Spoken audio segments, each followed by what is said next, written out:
Kita berdoa, kasih karunia dan damai sejahtera dari Allah Bapa dan dari anak Tuhan Yesus Kristus menyertai kamu sekalian. Amin. Bapak, Ibu, saudara-saudara sekalian di dalam nama Tuhan Yesus Kristus, mari kita mendengarkan firman Tuhan hari ini yang tertulis dalam kitab Amsal 15 ayat 26. Rancangan orang jahat adalah kekejian bagi Tuhan, tetapi perkataan yang ramah itu suci. Marbias-bias dorohani Jagoba bida sakap-sakap akan arwah alai pitado dicuru na akapakatayon sian holong nirohana. Demikian firman Tuhan. Judul renungan kita hari ini adalah suci versus jahat. Kenapa saya katakan demikian? Karena Salomo berkata bahwa hidup orang yang suci dan hidup orang yang jahat. Bagaimana perkataan, bagaimana orang yang hidup dalam kekejian. Tentu disinilah kita diajak perkataan yang keji, perkataan yang menyakiti, bagi membandingkan dengan orang yang ramah, orang yang bijak.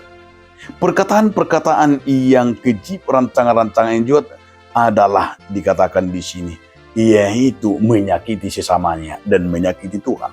Namun perkataan yang ramah bagaimana akan membentuk sebuah perkataan yang lemah lembut, yang sabar, dan juga perkataan lidah yang bijak, itu lidah yang bisa dikendalikan. Nah, disinilah Salomo menyatakan membandingkan setiap perkataan dan juga setiap dikatakan yang keji dan yang kudus. Artinya yang keji itu adalah mau hanya di dalam kejahatan, yang selalu menyakiti, tetapi di dalam kesucian pita. Perkataan-perkataan yang juga yang bisa dikendalikan, mulut yang bisa dikendalikan di dalam Tuhan kekudusannya, pita. Sehingga setiap apa yang diperkatakan itulah perkataan yang menyenangkan, yang lemah lembut. Nah, oleh karena itu saudara-saudaraku, itu yang mau diajak oleh firman hari ini. Bagaimana dalam firman ini kita akan memperkatakan yang keluar dari setiap mulut kita adalah kata-kata yang menyenangkan dan juga sekaligus kata yang lemah lembut.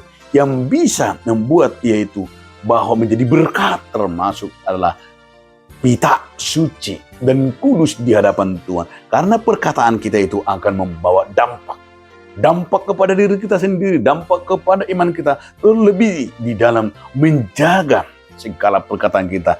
Hidup benedok si Jakob songon nasiniraan.